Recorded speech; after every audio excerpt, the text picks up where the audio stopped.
आज Indian national Lokdal party और Bahujan Samaj party के दोनों के जिले के पदाधिकारियों की एक बैठक हुई है। उसमें साझा कार्यक्रम पे विचार विमर्श हुआ कि हमने किस तरह से बूथ के स्तर के ऊपर सामूहिक रूप से अपनी अपनी जिम्मेदारी को निभाने का काम करना है। उसके लिए इंडियन नेशनल लोकदल पार्टी के जिला प्रधान भी थे और बहुजन समाज पार्टी के जिला के प्रधान भी थे। बाकी पदाधिकारी भी सारे जिले के आए हुए थे। मैंने 20 तारीख से अपने कार्यक्रम रखे अपने विधानसभा क्षेत्र के। 20 से 23 तक 3-4 दिन करीब 40 गांव के कार्यक्रम है। उनमें भी दोनों पार्टियों के नेता इकट्ठे होकर के उस कार्यक्रम को सफल बनाएंगे और उस दौरान हमने हल्के वाइज मीटिंगें रखी है रोज की। आपके माध्यम से भी कार्यकर्ताओं तक एक संदेश देना चाहता हूं कि 20 तारीख को हमने जो पहली बैठक रखी है वो रानिया विधानसभा क्षेत्र की है। शाम को 7 बजे यहाँ सरसा कार्यालय में ही बैठक होगी। तो हम अपने पदाधिकारियों की जिम्मेवारी तो लगा ही रहे हैं, आपसे भी उम्मीद करेंगे कि आप भी इसको पूरे जिले के लोगों तक पहुंचाने का काम करो। वहीं 21 तारीख को हमने काणावाड़ी विधानसभा क्षेत्र की बैठक दोनों पार्टियों के कार्यकर्ताओं की शाम को 7 बजे फिर यही सरसा में रखी, यही कार्यालय में रखी। और 23 तारीख को सरसा विधानसभा क्षेत्र की बैठक जो है दोनों पार्टी के कार्यकर्ताओं की, वो भी यहीं पे होगी। हमारा गठबंधन होने के बाद लोगों का विश्वास है दोनों पार्टियों के प्रति बढ़ा है। लोकसभा का जो चुनाव था वो चुनाव एनडीए और इंडिया गठबंधन के बीच में था। अब जो ये भूपेंद्र सिंह हुड्डा एंड पार्टी जो लगातार एक प्रचार इस प्रदेश में कर रही थी कि इंडियन नेशनल लोकदल पार्टी तो केवल वोट काटने के लिए चुनाव लड़ती है। मैं हुड्डा जी से एक बात पूछना चाहता हूं कि फिर आपने इंडिया गठबंधन क्यों किया? आपने उन पार्टियों के साथ हाथ क्यों मिलाया जिनका आपके साथ 36 का आंकड़ा था? बहुजन समाज, ये जो समाजवादी पार्टी उत्तर प्रदेश में, कांग्रेस वहां 0 थी। कांग्रेस ने इसलिए वहां पे हाथ मिलाया कि कहीं वो भी अपनी 2-4 सीट वहां से निकाल सके। राजनीति में जो भी कोई राजनीतिक दल बनता है, हमारी पार्टी तो आज की पार्टी नहीं है, बहुत पुरानी पार्टी है। बहुजन समाज पार्टी भी आज की पार्टी नहीं, बहुत पुरानी पार्टी है। हम वोट काटने वाले नहीं हैं, हम तो प्रदेश में सरकार बनाने वाले हैं। कांग्रेस के 10 साल की लूट जो है आज भी लोगों को याद है कि कैसे इस हुड्डा ने 72,000 एकड़ जमीन जो है किसान की, जो गुड़गांव के आसपास के इलाके की है, उसको एक्वायर किया। कैसे इसने बिल्डरों को देकर के पैसा इकट्ठा करने का काम किया। किस तरह से लगातार पिछले 10 साल से भारतीय जनता पार्टी की मदद में लगे हुए, कैसे 10 साल से बीजेपी की बी टीम के रूप में काम कर रहे हैं। इस बात को लोग अब बहुत अच्छे से समझ चुके हैं। ये जो इस तरह की बातें कह करके अपनी बौखलाहट जो है उसको छुपाने का एक प्रयास करते हैं, आने वाले समय में आप देखना बहुत बड़ा बदलाव आएगा और इस विधानसभा के चुनाव के नतीजे बहुत चौंकाने वाले होंगे। मुझे दोनों पार्टी के कार्यकर्ताओं पे बहुत बड़ा भरोसा है, मुझे प्रदेश की जनता पे एक विश्वास है। अब मुख्यमंत्री की लड़ाई है, अब कोई राष्ट्रीय मुद्दे नहीं है। अब तो प्रदेश के अंदर किस किस की सरकार में लोगों को कहां कहां ज्यादा सुविधाएं मिली, लोगों ने उस सारी बातों पे विचार करना है। जी, फिरौती मांगी जा रही है रोजाना पूरे हरियाणा में अलग अलग जगह से, कैसे देख रहे हैं सरकार? सरकार होती तो फिरौती मांगने वाले नहीं होते, ये मान के चलो। सरकार नहीं है। मैंने तो विधानसभा में भी बहुत खुल करके इस पे चर्चा करी है कि एक तो नशा जो है उसके ऊपर सरकार रोक लगाने की बजाय नशे को बढ़ावा देती है। आपको एक उदाहरण बताता हूं। पिछले दिनों मुख्यमंत्री यहां आए थे और मुख्यमंत्री ने एक आदमी को पार्टी ज्वाइन कराई थी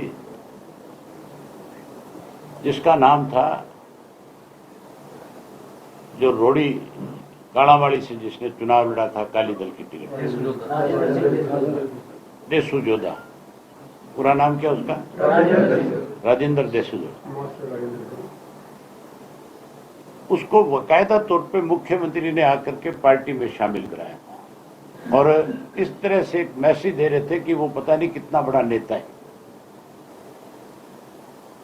इससे पहला जो मुख्यमंत्री था मनोहर लाल खट्टर, वो जब चुनाव में आया था यहाँ, तो उसने चुनाव की सभा में कालावाड़ी में ये बयान दिया था।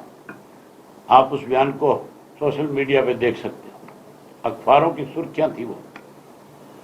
उसने ये कहा था कि हमने इसको टिकट इसलिए नहीं दिया था कि इसका पूरा परिवार नशे के कारोबार में सम्मिलित है, शामिल है।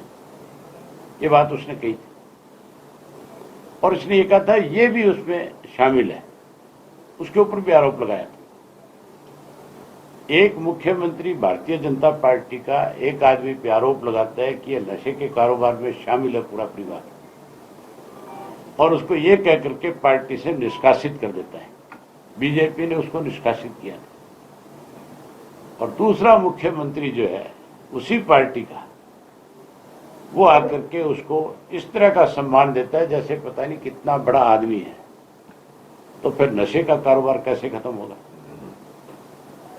इसी तरह अपराधी जो है उनको संरक्षण है सरकार का। आप हमारी सरकार बनने दो, ना नशा होगा ना अपराध होगा। नशा मुक्त और अपराध मुक्त हरियाणा बहुजन समाज पार्टी और इंडियन नेशनल लोकदल पार्टी मिलकर के करेगी। हम लोगों को इस बात की गारंटी देंगे कि हमारी सरकार बढ़ाओ, सरकार बनने के बाद दोनों चीज, इतनी बड़ी रोक लगेगी, बदमाश 24 घंटे में प्रदेश छोड़ करके चले जाएंगे या जेल की सलाखों के पीछे होंगे। नशे के कारोबार में शामिल लोगों को, जिन लोगों ने जिनको संरक्षण दिया उनको भी माफ नहीं करेंगे और नशे के कारोबार करने वाले लोगों पे बहुत बड़ी लगाम लगाएंगे। आप पिछले दिनों बसपा सुप्रीमो मायावती से मुलाकात करके आए हैं, क्या उनको हरियाणा के लिए निमंत्रण लेके आए हैं? कोई बड़ा कार्यक्रम करें? वो आएंगे और जल्दी इस बात की हम घोषणा कर देंगे कि किस किस तारीख को आएंगे। हरियाणा में चुनाव के समय में तो समय लगाएंगे ही वो, उससे पहले भी हम एक बड़ी मीटिंग करेंगे पूरे प्रदेश की, उसमें भी मायावती जी आएंगे। 7 फरवरी से बैठेंगे शुरू पर हाईकोर्ट ने भी बोल दिया कि रास्ते खोल दिए गए। सुप्रीम कोर्ट ने भी हाईकोर्ट के आदेश को कहा कि वो ठीक है, आप किसी को दिल्ली जाने से रोक नहीं सकते, आप हाईवे जो बने हैं उसके ऊपर आप बैरिकेड्स नहीं लगा सकते, रुकावट पैदा नहीं कर सकते। और कमाल की बात है, भारतीय जनता पार्टी जो संविधान की बात करती है वो संविधान की धज्जियां उड़ा रही है। आज बॉर्डर खुलने चाहिए थे हर हालत में आदेश के मुताबिक, बॉर्डर खोलने की बजाय आज भी किसान को परेशान किया जा रहा है, रोका जा रहा है। हमने इसका स्वागत किया था, आज भी स्वागत करते हैं। और किसान अगर दिल्ली अपनी बात कहने के लिए जाएगा, हमारी पार्टी उनके साथ जैसे पहले खड़ी थी, आगे भी उसी तरह से किसान के साथ खड़ी रहेगी। राज्यसभा चुनाव को लेकर कांग्रेस पीछे हटती दिखाई दे रही है। भूपेंद्र सिंह हुड्डा पूर्ण रूप से भाजपा के साथ मिला हुआ है और मैंने कई दिन से बयान देखे इनके। पहले दिन ही हुड्डा ने यह कह दिया था कि हम राज्यसभा का चुनाव नहीं लड़ेंगे, हमारे पास पूरी मात्रा में एमएलए नहीं है। तो फिर गवर्नर के पास किस लिए गया था? अल्पमत की सरकार क्यों बता रहा था भाजपा? क्यों हरियाणा की विधानसभा में सरकार के खिलाफ अविश्वास प्रस्ताव लिया? उसको ऑक्सीजन देनी थी। अब अल्पमत की बात करता है। इसका मतलब भाजपा की मदद कर रहे हैं, पहले भी करी है, आगे भी करना चाहते हैं। लोकसभा के चुनाव में भी खुले तौर पे भारतीय जनता पार्टी की 5 सीटें जो आई है, उसके लिए भूपेंद्र सिंह हुड्डा पूर्ण रूप से जिम्मेवार है। कांग्रेस के अगर कमजोर कैंडिडेट ना उतारे जाते, अगर इंडिया गठबंधन में हम साथ होते, 10 की 10 सीट जीतते। सिरसा सीट से उम्मीदवार इनेलो समर्थित होगा या पिछली बार की तरह निर्दलीय? चुनाव की तारीख तय करा, फिर मैं बताऊंगा क्या करना है। आपको भी बना सकता हूं उम्मीदवार। जब लोकसभा में परिणामों के बाद महेंद्रगढ़ में जो गृह मंत्री ने घोषणाएं की हैं, इसको डैमेज कंट्रोल माना जाए या चुनावी रेवड़ियां? ये केवल जो है किस तरह से भारतीय जनता पार्टी को दोबारा से उभारा जाए, ये जाति पात का एक जहर फैलाने आए थे गृह मंत्री। आपने उनके भाषण नहीं सुने होंगे, आपने जो उन्होंने अखबार में आज आया हुआ है, सीधे तौर के ऊपर अगड़े और पिछड़े को लड़ाने का एक प्रयास है। हमारे प्रदेश में 36 जात के लोग जो है, बहुत बड़ा भाईचारा है, ये उस भाईचारे को खत्म करना चाहते हैं। आपने देखा नहीं कितना बड़ा जहर उगल करके गया है, कह के गया है कि मुसलमान को हम किसी कीमत में आरक्षण में शामिल नहीं करेंगे, हमारा राज बनने के बाद मुस्लिम को आरक्षण मिलेगा। हम प्रदेश में किसी के साथ कोई भेदभाव नहीं करेंगे, हम आरक्षण के पक्षधर हैं, गरीब आदमी के, और मुस्लिम गरीब है। मेवात को पिछड़ा कहते हो, मुसलमान को पिछड़ा कहते हो, फिर आरक्षण क्यों नहीं है उसके लिए? ये केवल जात पात का जहर घोल करके हरियाणा प्रदेश के भाईचारे को खत्म करना चाहते हैं। ये चौधरी देवीलाल का लगाया हुआ पौधा है प्रदेश, भाईचारा कोई नहीं तोड़